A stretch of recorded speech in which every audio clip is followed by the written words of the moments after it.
Mis on intellektuaalomand?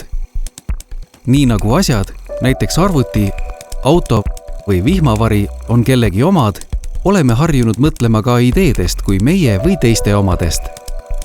Millistes oludes ja millistel tingimustel saame aga ideede ja muude loomingulise tegevuse tulemuste puhul rääkida intellektuaalomandist? Sellele küsimusele vastamiseks tuleb tunda intellektuaalomandi kui õiguste kogumi peamisi alaliike ning teada, kuidas need igapäevaelus avalduvad. Intellektuaalomandil on Eesti õigusruumis 3 alaliiki: autoriõigus, autoriõigusega kaasnevad õigused ja tööstusomand. Autoriõigus kaitseb kirjandus-, kunsti- ja teadusteoseid ning annab nende autoritele õiguse oma loomingu kasutamist nii lubada kui ka keelata ja selle kasutamise eest tulu teenida. Autoriõigus kaitseb näiteks raamatuid, maale, skulptuure, muusikateoseid, fotosid, koreograafiateoseid, filme ja teatrilavastusi, aga ka arvutiprogramme ja andmebaase ehk kõikvõimalikke teoseid, mis on originaalsed ning autori intellektuaalse loomingu tulemus. Mõnda liiki loomingu puhul on tarvis ka teiste osaliste loomingulist panust, initsiatiivi või investeeringut.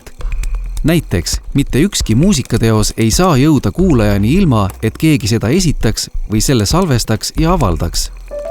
Autoriõigusega kaasnevad õigused kaitsevad ka nende osaliste panust, kes täidavad loomingulises protsessis olulist rolli ja aitavad selle tulemuse laiema üldsuseni viia.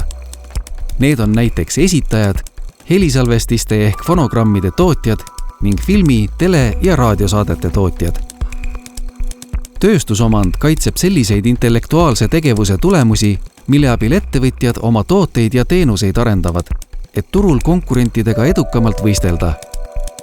Näiteks kaubamärk võimaldab ettevõttel mingi eripärase tähise järgi konkurentide hulgast esile tõusta. Patendiga kaitstakse leiutisi ning tööstusdisaini lahendusega toodete eripärast väliskujundust. Tööstusomandi kaitse laieneb ka geograafilistele tähistele. Just nende kaudu saame kindlaks teha, kust on algselt pärit Parma ehk Parmigiano juust, šampanja ja sõir. Kokkuvõtteks. Intellektuaalomandi puhul eristatakse 3 liiki õigusi: autoriõigus, autoriõigusega kaasnevad õigused ja tööstusomand.